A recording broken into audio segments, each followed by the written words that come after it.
Well, good afternoon, everyone. We thank you so much for joining us for the first webinar during Locked in Solidarity with CCDA. Today, we are excited to hear from Amy Williams and Scott Larson. They're two of CCDA's members that have come together to present the workshop they actually presented at the Detroit conference. They have a specific, unique acumen and understanding around juvenile justice. So the presentation that they are making today is juvenile justice, every youth, every facility, every church. And so we are excited and want to encourage you to enjoy this hour. If you are just tuning in, or if and aren't able to stay through the whole thing, we will have this recorded.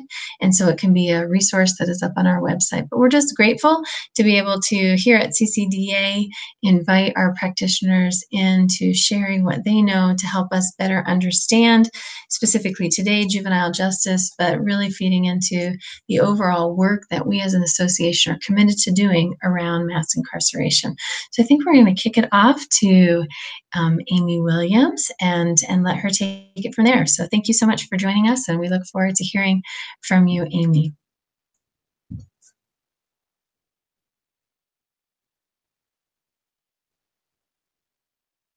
Maybe Amy's not quite ready. So Amy or Scott, whoever is ready to start, we are excited to hear from you.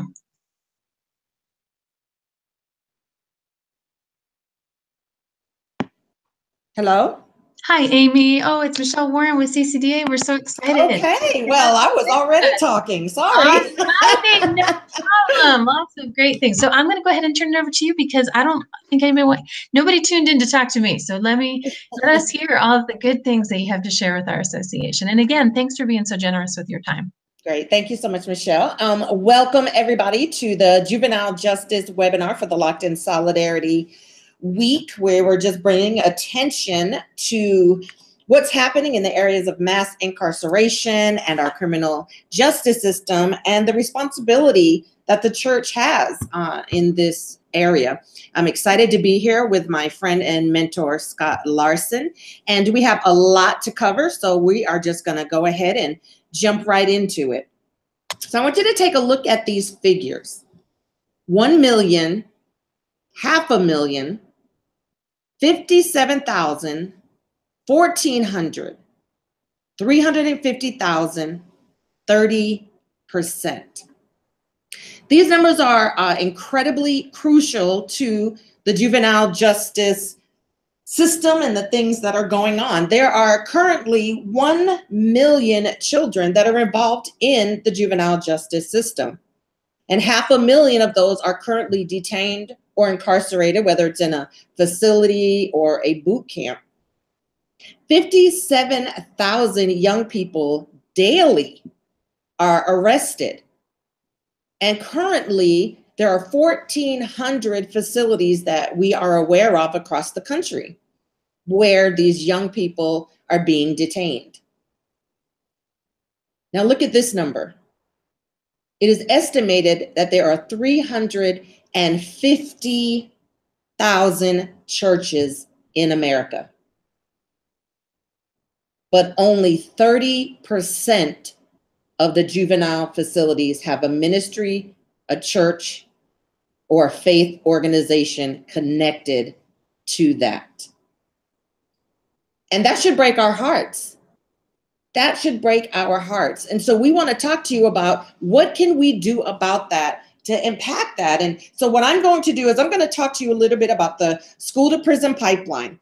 I'm going to talk to you about the ways that our communities are pushing our young people into the prison system, mostly our Black and brown communities. And then Scott is going to be able to give you some practical and important ways to minister and connect with these. And then at the end, we have a couple of announcements. And so you're really going to want to hang in there until the very end to hear how you can be involved in dismantling and helping us to end mass incarceration. And so the school to prison pipeline, if you think about that and how important education is to our country and to our young people, take a look at this picture. what do you see? Do we see the transition from a school bus to a prison bus? And if you look at that statistic, it says that 75% of all inmates are high school dropouts. 75%. That alone tells you how incredibly important our education system is when it comes to the impact that it has on incarceration. And so the school to prison pipeline is this, what we would call a disturbing system of local and state and federal education and public policies that line up and actually push students out of the school, into the streets, and eventually into the juvenile criminal justice system, and even eventually onto adult facilities. And this pipeline to prison, and there are many words for it. There's the cradle to crayons, or crayons to, I mean, there are so many different names for it, but we're going to call it the school to prison pipeline. And what this does is it refers to the school discipline policies, which is zero tolerance. And we're really going to talk about that because zero tolerance has been the biggest pusher of young people into the criminal justice system. And these discipline policies and practices actually remove students from learning opportunities and push students again out of school and into the justice system. And the sad part is it's usually for minor and non-violent behavior and offenses, such as smoking cigarettes or coming to school out of uniform or using a cell phone. And I know that you're probably thinking, well, we can't arrest kids for smoking cigarettes and using a cell phone. Well, it's kind of like, you know, how they say marijuana is the gateway drug. These things are just the gateway into the criminal justice system. And we're going to talk about how that works. But let's take a look at today's student experiences. And this type of experience we'll find mostly in urban communities and mostly in communities of color. Now, I remember when I was in school, school was an exciting place to go to, and it was live and vibrant and colorful. But what we're tending to find in today's day and era is that the student schools kind of look like a prison environment themselves, right?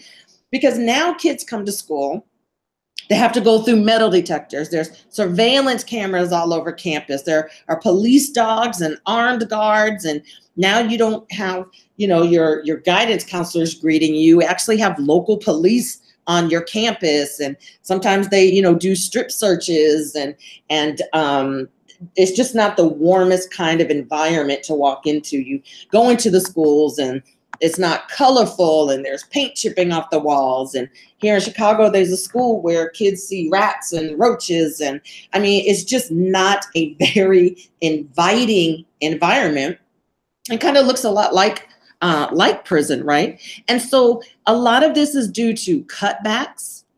We know how our government is taking money. I feel like kind of the first place they go to is like, well, how can we skimp on education? Cutbacks on counselors and social workers and mental health programs and resources. There's no more sports. I mean, no more arts. Our schools are underfunded. They're under-resourced. Our teachers are overworked, overcrowded classrooms. You have harsh school discipline, such as out-of-school suspensions and expulsions. And we're going to talk again about that and zero tolerance policies. And then just the uncertainties. And I mean, in Chicago alone, we've had like 56 schools that have been closed. And about 50 of those have been closed in the South Side and the West Side in Black and brown communities. They're really trying to do the privatization, high stress testing. I mean, there are so many things. This is today's students' experience. Now let's add that a kid is already dealing with what he's dealing with at home, the trauma she's experiencing, and then coming into this kind of environment really says a lot. It communicates a lot to the students about how we feel about them, how the community feels about them. And there's just not a whole lot of excitement around going to school. And if you look in the little corner, youth of color and LGBTQ students and students with disabilities, we're going to talk about this, are punished more often and more harshly than their peers for the same type of misbehavior. And so what the pipeline does is it reflects prioritization. It's incarceration over education, right? And so those kind of stops look like it starts with failing schools. Man, if we just had great schools, the impact that it would have on our prisons would be amazing. But we have overcrowded classrooms, lack of qualified teachers, insufficient funding. Teachers are having to take their own money just to get simple supplies into their classrooms. Teachers are overworked. They're having to deal with more behavior, classroom behavior management than they are able to teach. And then you just have teachers who are just so overwhelmed, they just don't even care. Then you have, these old, nasty, rotten textbooks. I mean, failing schools. I'm sure you can add to that list of that. So once you have these failing schools and then you incorporate zero tolerance and other school disciplines, then what you're doing is you're beginning to change, again, the environment and how we deal with minor offenses and behavior problems. And if you add the mental health piece to the behavior problems, and just kind of just disciplining that instead of investing in those things, then you begin to see how we are criminalizing the classroom. We started criminalizing the classroom, started policing schools. And again, we have to remember that police are hired to police. That's what they do. They're not hired to have, compassion and be guidance counselors and check on the behavior, make sure the student's okay and what's happening. Like, they're there to police. And so if you kind of remove that guidance counselor, those teachers that are able to walk students through their behavior or issues or all these different kind of things, that makes a big difference. But right now, police are policing. That's what they do. Once they get kicked out, then you go to these disciplinary alternative schools, and eventually it leads to court involvement, which in most cases can also lead to juvenile detention. And so it's all of these stops, and we know that it starts with failing schools. And that's one place to start. I mean, we can also talk about the home environment and parents not being involved. And I mean, it's important that parents show up and go to these schools, even if it's a failing school, to fight for their child. But we know that there's a whole other level of that. That's a whole other webinar. So let's keep moving along. Let's talk about the zero tolerance, because zero tolerance is defined, and we're going to talk about the history of it. But what zero tolerance is, it is a harsh, predefined, mandatory consequence that is applied to a violation of school rules without, now this is important, without regard to the seriousness of the behavior, mitigating circumstances, or the situational context. And so pretty much it's like mandatory minimums. Just for schools, it's called zero tolerance. And so it's if A, then B, right? If you bring a gun, you get kicked out. If you don't wear your outfit, you get detention. It's not if you didn't wear your outfit to school today. Well, maybe it's because your parents are working till 3 o'clock and they didn't in the morning, and they didn't get to do laundry, and you spilled stuff all over the place. And so you didn't have any clothes to wear. So this is what you had to wear to school. So instead of being like, okay, well then let's work on that, a lot of times it's just, nope, zero tolerance. You didn't wear your uniform. You can't come in here, rocking those jeans. You got to go. Right? Zero tolerance. It moves these youth directly into the criminal justice system by involving police personnel in these minor disciplinary matters. Again, it was originally meant to just address the most serious violent behaviors. Like, if you bring a gun to school, then yeah, I don't think you should be in school, and there should be some punishment for that. But to get suspended for having nail clippers or Advil or mouthwash, we have some real serious issues and problems if that's how we're pushing kids out of the system. Let's talk a little bit about how we got to this zero tolerance policies. In the 1980s, as we know, and we can do a lot of research, I'm going to go through this very quickly, that Reagan started the war on drugs. What we know about this war on drugs was that it was primarily about drugs and weapons, and law enforcement at this point was starting to target drug users rather than those that were transporting the drugs into our country, right? And so by starting to get on those that are using drugs, giving them harsh sentences, strict enforcement of this personal use, then the thinking was, well, then the demand for drugs will go down if we start locking up everybody that's doing drugs, which, you know, if they really knew the prison system, you can really get more drugs in prison than you can out on the street. But that's a whole other webinar again, right? And so they thought that was the root cause of the problem, that the root cause of the problem were the drug users, right? And we know that there are systems in place. We know that it's about people's trauma. It's about a whole lot of things. It's not because someone's using drugs. And so that's how kind of the war on drugs. And so Congress under Bush then enacted what was called the Drug-Free School and Communities Act in 1986 as a result of this. And so they wanted to say, you know, we're going to bring this war on drugs into the school. And if anybody brings drugs into the school, then there's a zero tolerance for that. And this is what the punishment is going to look like. Okay. Now I get that. We don't want drugs in our school system at all.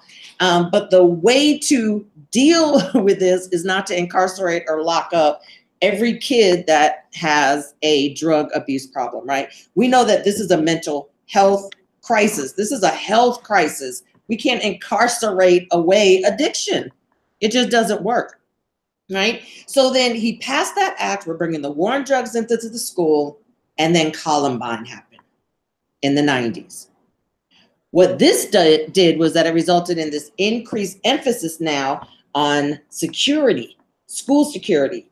And so now what we're going to do is we're not just going to have a zero tolerance policy, right?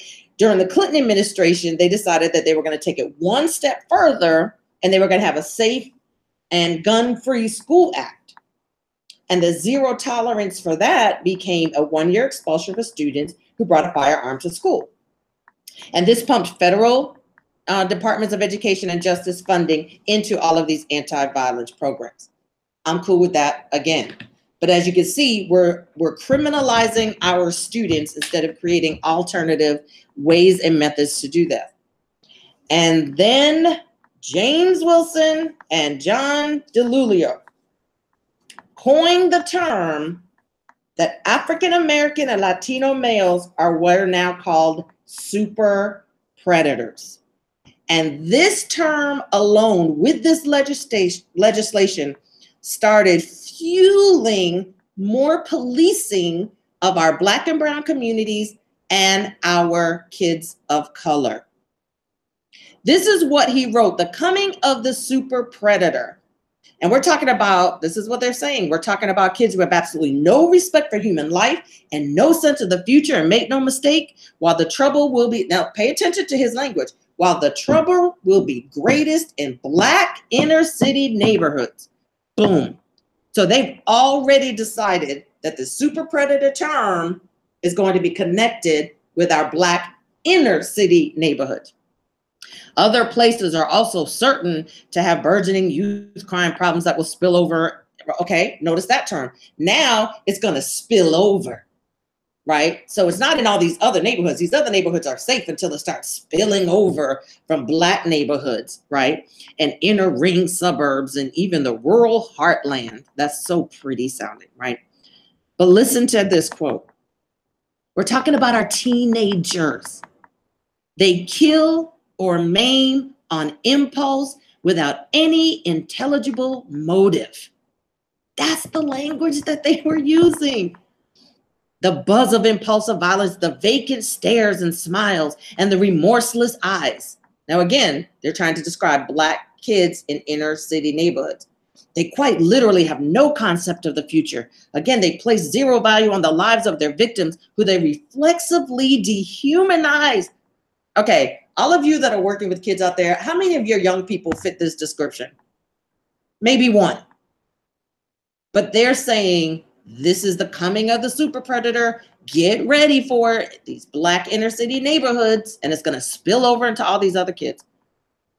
They are capable of committing the most heinous acts of physical violence for the most trivial reasons, because Black and brown kids just go around committing violence, for no reason. For as long as their youthful energies hold out, they will do what comes naturally. Notice how Black students naturally murder, rape, rob, assault, burglarize, deal deadly drugs, and get high. This was introduced out there into the world, the coming of the super predator, and it started shaping the way that media, communities, funding, all of those things started looking at our Black and brown neighborhoods and kids.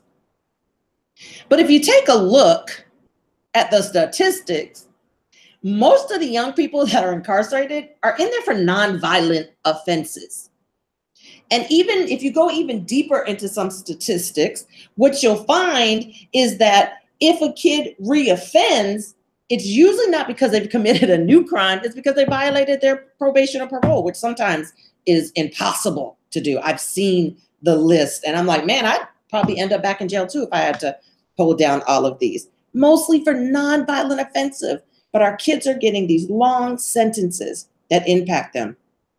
And if you take a look, in 2001, Black juveniles were incarcerated at a rate 4.5 times higher than white juveniles in 2001. But in 2015, we're now at 5 times higher than white juveniles for the exact same crimes. And why is that? Because we are being policed more. We have a deeper police presence in our neighborhoods and in our schools than in most white communities. And so here's a great fact. Do you know how they determine how many prisons they're going to be built in the future? This is how they determine that. 3rd and 4th grade reading scores. And so kids from birth to 3rd grade are learning how to read. After that, they read to learn. And so they're already deciding if you can't read, if you can't figure out simple math problems, then the likelihood of you learning anything else is going to end up in some behavior in the classroom, eventually some suspension. You won't do your homework. You're going to drop out. Once you drop out, you're going to be on the streets, and then you're eventually going to be in the prison system. So let's go ahead and prepare and start building prisons now based off of these reading scores, because, it's quite predictable what's going to happen. Man, do you know that the church right here, if you just start a tutoring program and teach kids in 1st, 2nd, and 3rd, 4th grade, even teenagers, how to read, how that could impact the school to prison pipeline is incredibly, incredibly important. Because the truth is we're spending almost 4 times as more on incarcerating prisoners than educating students.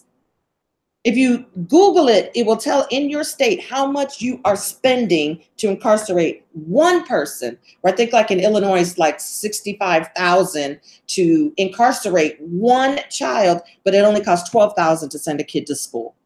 We're wasting our money. We're spending it on incarcerating them instead of coming up with alternative ways to do that. And so then once you have the school to prison pipeline, you're moving them into the adult system.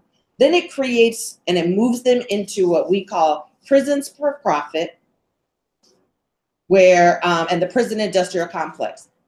I am going to pass this over to Scott. I'm not going to go any further into that, but I do suggest that you investigate and read a little bit more about prisons for profit and the prison industrial complex and how we make money off of those that are incarcerated, and then take a look at how we're starting them young. We are already assuming when it says 1 in 3 Black children will end up being incarcerated, we're already saying before birth. Hello? Sorry, I can hear somebody in the background. Am I still on? Yes. Okay. We are saying, if we said that there are 1 in 3 Black children that are going to end up in the prison system, immediately at birth, we're already labeling that child that you possibly could be in the prison system. And this is something that we have to stop. And so now I'm going to turn this over to Scott and let him give you some tips and some more inside information on how do we connect with young people and how can we introduce them into a hopeful, loving mentor to give them some hope. Scott?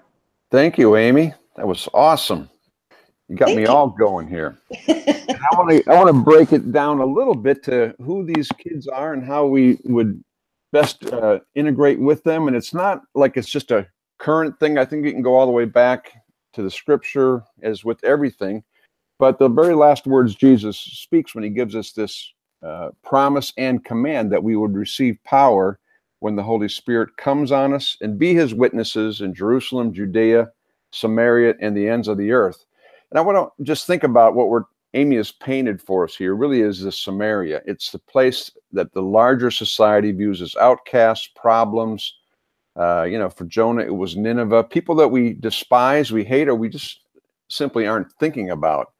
And yet, every time that Samaria is mentioned in the New Testament, it's in a positive light. The Samaritan woman that Jesus encounters is the longest encounter in all of Scripture, John chapter 4, and the only place an entire city comes to faith. And that's been my experience as well with these so-called at-risk kids, juvenile offenders. Kids that are caught up in the system are incredibly resilient and have been through more than certainly I would ever go through, and probably most of us who are listening today would go through. And so, what contributes toward where they end up, and just who are they? One of the things, we've in more recent years begun to think about traumatized youth, trauma-informed care, and it's really true. In my state of Massachusetts, this is the last study I saw of kind of the kids in 1998. That's 20 years ago. And even at that point, 44% of the kids who were committed to the state's Department of Youth Services said that they had been stabbed or shot. I haven't been. 35% had witnessed somebody being murdered firsthand. 40% met the criteria for post-traumatic stress disorder. Now we'd say, wow, it's you could say 90%. And it's not simply post-traumatic stress, it's really ongoing stress. And that's a different thing because there's no place to get away from it. And we think about the impact on Vietnam War and other wars on people who have this diagnoses, and then look at what we have with our kids who live in it every single day. When we're in pain, as a lot of these behaviors I think could be termed pain-based behavior, we act out, and typically we might act out this way, and the obvious response would be, I want to help, I want to empathize, I want to move toward. When this doesn't get the kind of response that would normally happen, it shows up more like this. And just even in your brain, maybe it doesn't apply to people like Amy, who likes these folks much better than the first slide. But for most of us, it shifts us to the right side, the empathetic part of our brain, over to the left, and we become defensive. And pain-based behavior sort of ignites my pain, and it starts this cycle of that punishment is, and a lot of the policies that Amy described, we're not very close into it, or we just see this kind of a response. And so hurt people, and in response, we hurt people back again. And of course, one of the many impacts of that is that kids who've had a lot of pain trust a lot slower.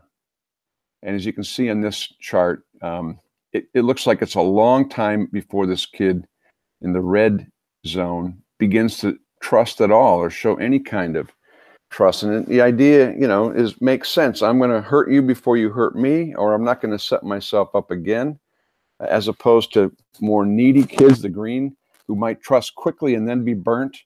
And the kids that we're talking about here, for good reason, it takes a long time. And sometimes I feel like nothing's happening, and yet it's just part of the process. What if I gave up before there is a reciprocating at all? It just makes the kid more sure that adults are truly untrustworthy, and it makes me more sure as well that these kids really can't be reached. The law says that they're adults in many states, Connecticut at age 16, New York at 16. My state of Massachusetts, we just changed from 17 to 18, and yet we know that's really not true at all. The brain research says that you're really adolescent until you're 25. That's why you can't rent a car until then. And that just means that the prefrontal cortex of our brain, the green region here, the part that can make logical decisions, apply abstract things like the Bible to concrete situations like Friday night, that doesn't develop fully until we're 25. Doesn't mean we don't have it when we're 10 and 11, but we know in adolescence, we primarily live out of the survival brain, which does only these kind of things. It fight, flight, fools, and follows. They cannot think, it can only react. And so anytime I'm dealing with an adolescent, or particularly somebody who's in a high stress situation, a group home would qualify as that, a detention center, even a lot of challenged neighborhoods, kids are just living out of survival place. And so it means that if I'm going to engage their logical brain, I've got to go through their emotional brain. That's where all connection happens.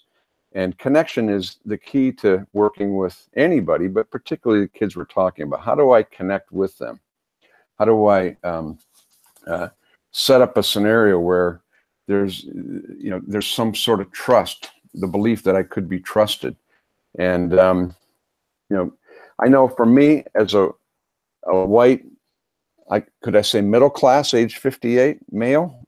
Some people would say, well, he's on the other end of, he's not even midlife, he's on the other side of that. But for kids I'm working with in jail, they have, like all of us, an amygdala, part of their emotional brain that's always scoping out who's in front of them. And so when I come in to meet with a group of kids in a detention center, I'm not aware of my whiteness, of my maleness, of the fact that I look kind of like a father, which is 3 strikes for pretty much every kid in there. And it means that even more so, they're in the survival brain, that I got to connect with them if I'm going to engage with them. A third thing that we know about most of these kids is they're unhealthily parented. Not always is that the case. It's not a direct consequence. And maybe you'd say distressed parents more than dysfunctional. They're dealing with a lot of stuff going on with these young people. And when a healthy father is missing, as is the case for a lot of these young people, at least, we've had about 40 kids out of jail that have lived with us over the years and have yet to meet a kid there whose father was what we might call a healthy state. Typically, you have issues of authority. It's not a surprise. That authority figure is coming in an abusive way or an absent way or a performance-based way. And not only does that affect how the young person tends to see God, it also affects how they see other authority figures. Teacher says, sit down, they stand up. Go down to the principal. He said, listen, son, he says, you're not my father, from bosses to everybody else. It takes a positive, healthy, loving authority to rewrite that role. Unfortunately, so many of our kids, and especially kids in the juvenile justice system, the authority figures have been abusive, as Amy talked about, the whole system in itself. It also often resides in kind of this deep-seated anger. When I ask kids if they had an anger thermometer from 1 to 10, how far does it go down when they're not angry about anything? And most say it never goes below 7. That's a problem. When somebody disrespects you, looks at you the wrong way, calls you something, or your mother, it might send you up 3 or 4. Where I live in Massachusetts, just driving from here to the grocery store can do that.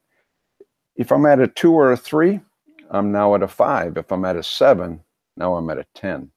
And 10 is out of control and a little late for anger management kind of techniques. Also, the father gives a sense of identity, what it is for this young man to be for a boy to be a man. Is it carrying a gun? No, this is what it means to be a man. Even for a daughter to have a sense of what it is to be a cherished woman, not needing to get it from an unhealthy man. And personal restraint, sort of how to turn it off when I'm all wound up. Those things come from a healthy father. And I love what the Apostle Paul says, we are in people's lives to be not just another teacher, but a father and a mother in the gospel. Now, you get to the idea that it's all about fathers. I think if you had to choose, you'd definitely go with the healthy mother. It's probably why God wired mothers carrying a child for 9 months to be more healthy. They have oxytocin, which is the bonding hormone. And we see more and more of our children growing up without a healthy mother because of drugs and other things that have just been passed on to them. We don't have as many grandmothers who are healthy in our communities as we need and as we've had in the past. And typically this is where the attachment issues arise from. Is a mother has a process of attuning to her child, and it forms their ability to attach.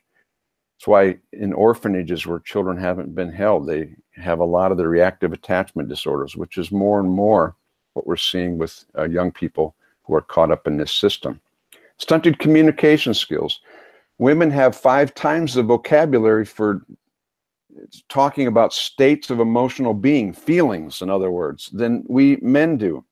And so children learn that typically from their mother. And then there's the self-regulation of emotions. I already talked somewhat about this attunement cycle, that when a child cries, the caregiver, often and usually a mother, grandmother, will calm them. And it's not that they were picked up so much that calms them, but it's the brain of an adult who's calm that calms the child. And repeatedly in that cycle, the child learns to manage his or her own emotion. But the scary part is the primary impact of the breakdown of this healthy attunement is a child's inability to regulate their own emotional states. And you can see that kids weren't born bad or they were missing something that created for them a scenario that probably most of us would struggle enormously with in their same condition. And so what would effective ministry look like to juvenile offenders?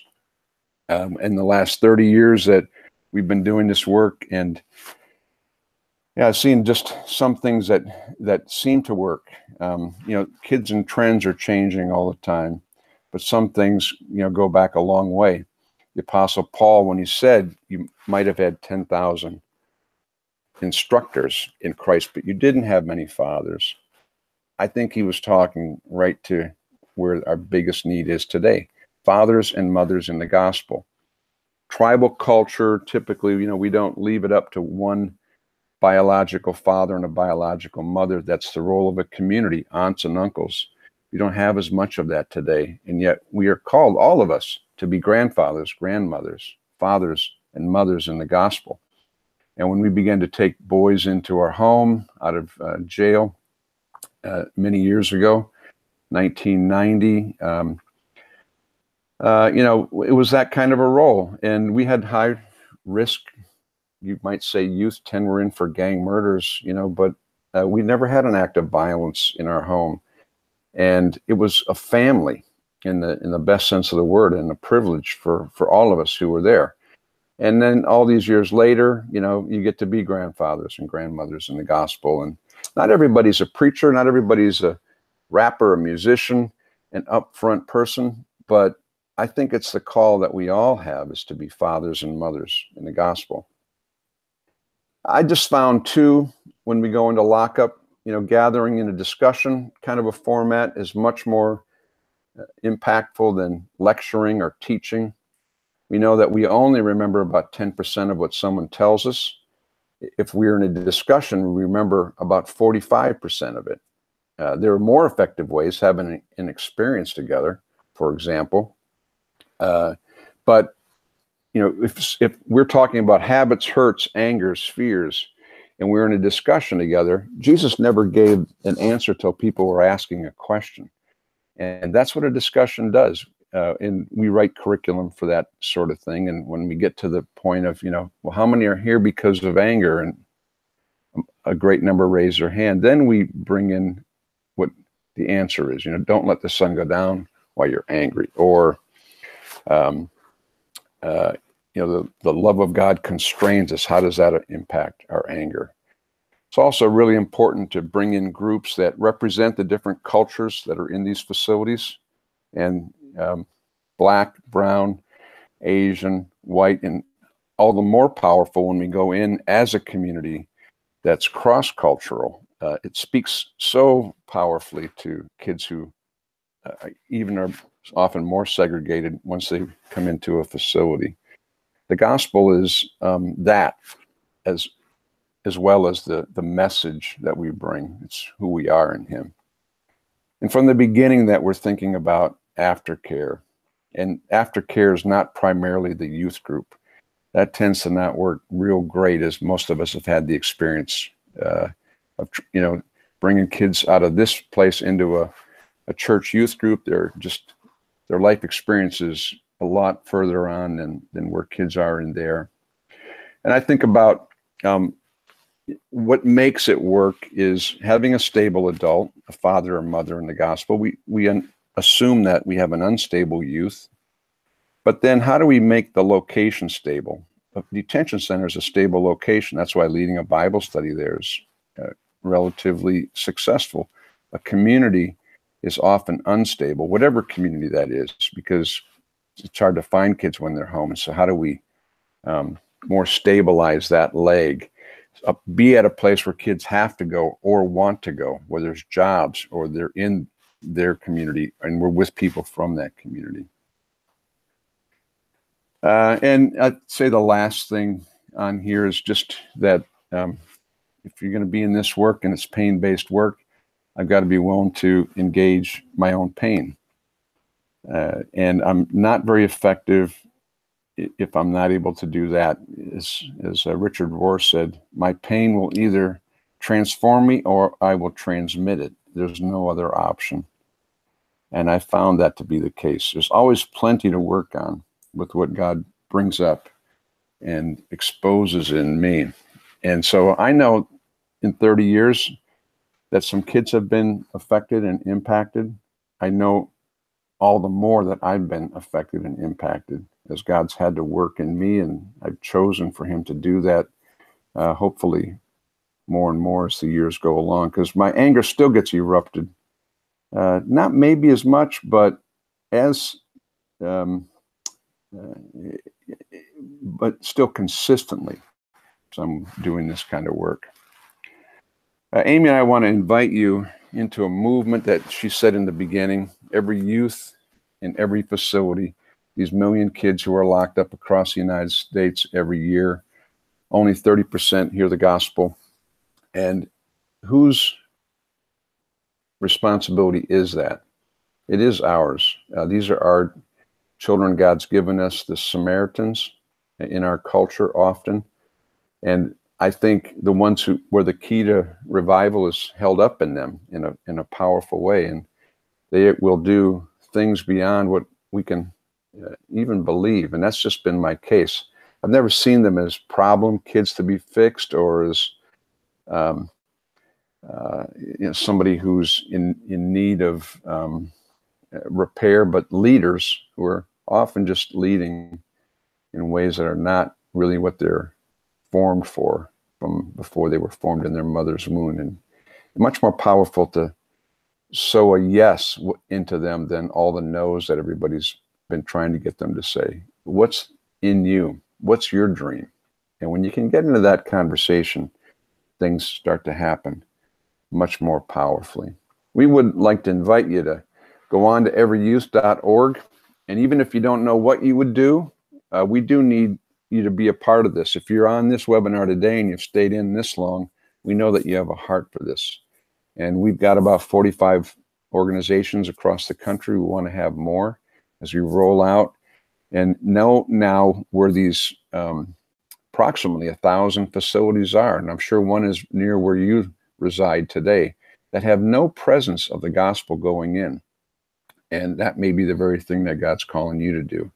I'm going to kick it back over to Amy again to kind of bring us back with some other announcements of how you might be involved with us. And God bless you for being with us today.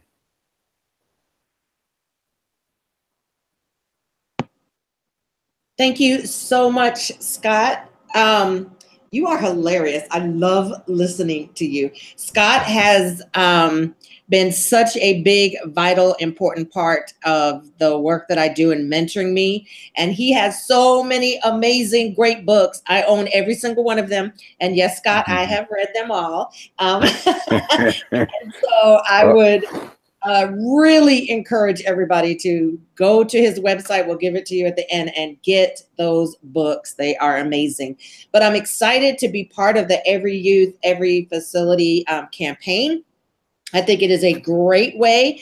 And I wanted to mention this because people may have a heart for this, but are really don't know what to do or how to do it or how to go about do it. And so part of the Every Youth, Every Facility campaign is not just to connect you with a facility, but we also want to train you. And we want to be able to come in and have Scott and myself and a couple of others walk with you through this process. And so don't be afraid. If God is calling you to do this, then please sign up, give us your email, let us know, and let's just go from there. But don't feel like you already have to know how to do this in order to be a part of the campaign. There are other ways to do this, so please be sure that you go to everyyouth.org to get more information and to stay connected. And I am also so incredibly excited to announce officially that through the North Park Theological Seminary School, and thanks to the Lilly Endowment, we are going to be starting a Juvenile Justice Ministries cohort for youth pastors and youth workers as well. It is mainly for youth pastors, but we're going to have some spots for those that have a heart for this and who are currently working with youth who are or have been incarcerated in facilities across the country. As part of the Thriving in Ministry initiative and in the building of the Prophetic Academy, so incredibly excited. And yours truly is the one who is going to be leading, planning, and Scott is going to be a part of this. We're going to bring him in to do some training. We are in the planning process now, so I don't have a million details to give to you, but I want to let you know that we're going to be kicking this off very soon. And the point is to build support among youth pastors and other youth workers, and we're going to link them together with, with the larger prophetic calling through social justice work. Our purpose is to provide ongoing training and continuing education. We want to create a community of support and share resources because this kind of work is heavy and it's hard. And a lot of times you feel like you're on an island. And so we want to be able to create that.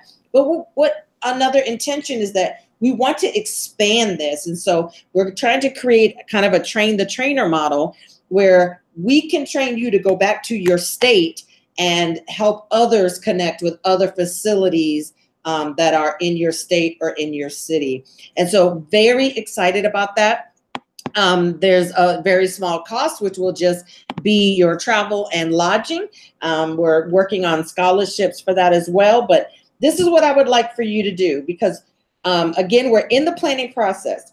If you are interested, if it's something that you just want to get more information on, then at the end of this, you will see my email address. Please just shoot me an email address and say, please put me on the list. It's going to be a cohort of about 15 people. And we're either going to be doing probably a cohort. We're going to be doing up to 3 cohorts over the next 5 years. And so please just email me so that I can at least go ahead and put your name on the list so that when we do release that information, we can get you started. A couple more things before we close this out. Just wanted to let you know that there are many issues that are also being advocated for in the juvenile justice movement, as we're just trying to change the system. And there are so many people that I just want to thank that are out there, not just working with kids, but trying to change policy. And we need that too. We have people on the front line, but we need people fighting for fair treatment and justice inside of the prison system. Here are some issues that you can look into. There are many, but these are kind of at the forefront right now, is helping kids, trying to, in the United States, we were the only country that gave a kid life without parole. That has been done and away with as of 2015, but it wasn't retroactive to those before them. Last year, the law was passed that it will be retroactive, but it's taking a long, long time. And so we still need people that will fight for young people, because life without parole is absolutely ridiculous. And again, you can do more research. Raising the age, and that has happened here in Illinois, where we've raised the age of what is considered to be an adult. 17 years old, 17-year-old kids do not need to be in an adult facility. And so that is a huge one right now. Ending solitary confinement, that in and of itself, the United Nations says that 15 days in solitary confinement is considered torture, but we keep kids in there years at a time. If you get a chance, watch the Khalif Browder story on Netflix, who was in solitary confinement for 3 years and ended up committing suicide when he was released for a crime that he didn't commit. Everybody needs to watch that, Khalif Browder. The Prison Rape Elimination Act. We're trying to close down juvenile facilities and create alternative methods to incarceration. And some of these facilities, I've had young people who come home with bed bug bites, scars. They've been raped. Some of these facilities have no business being open. Huge one are rights for the LGBTQI juveniles, which is the fastest growing incarcerated group in the Juvenile Justice Center. There's so much information out there about that, and the fight for those young people, and just all of our young people who are just dealing with trauma before they get inside, and then the trauma that they experience once they're inside, and then when they return to us, to the community. They're looking at things such as restorative justice, alternative methods to incarceration, such as peer courts and all of these other ways. So there are a lot of issues being advocated for. If you don't feel the call to be one-on-one or on the front lines, we really could use your help as well in changing policy. Our Michelle Warren would be glad, just email her, Michelle at CCDA, to be able to help you understand what that means to advocate and go to your government and do all of those kind of things. I'm sure she would be glad to help you and your church get started doing that. Here are some additional resources. We covered a lot in a very little time, but there's so much more information out there. So please do not let this be the end of your getting information.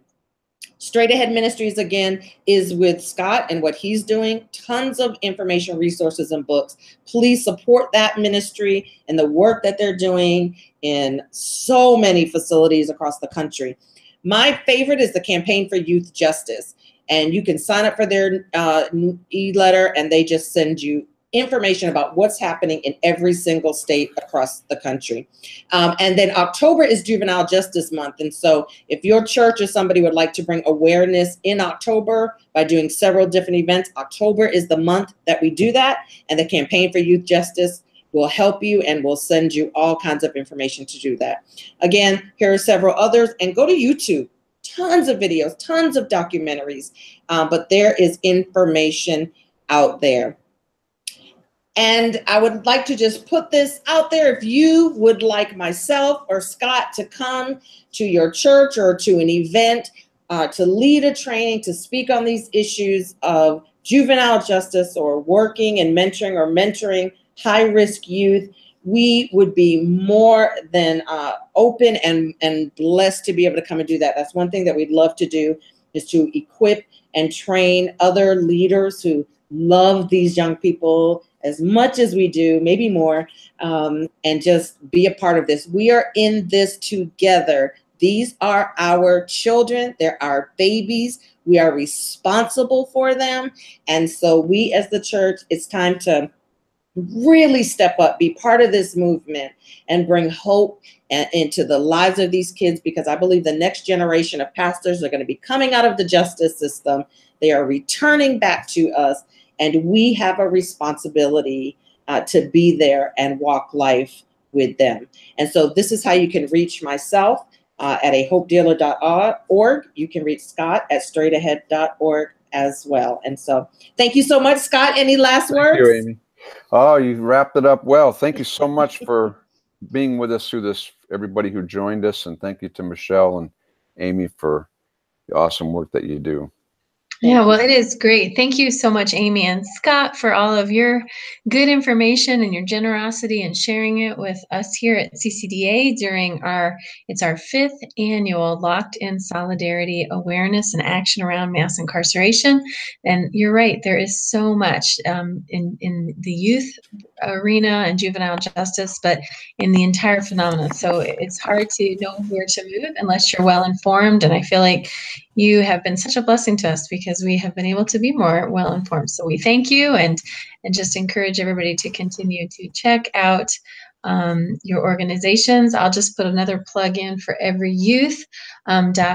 We are CCDA, Christian Community Development Association, is a proud coalition member of that effort. And so just want to continue to applaud both of your leadership and thank you for inviting us to share that with you as well.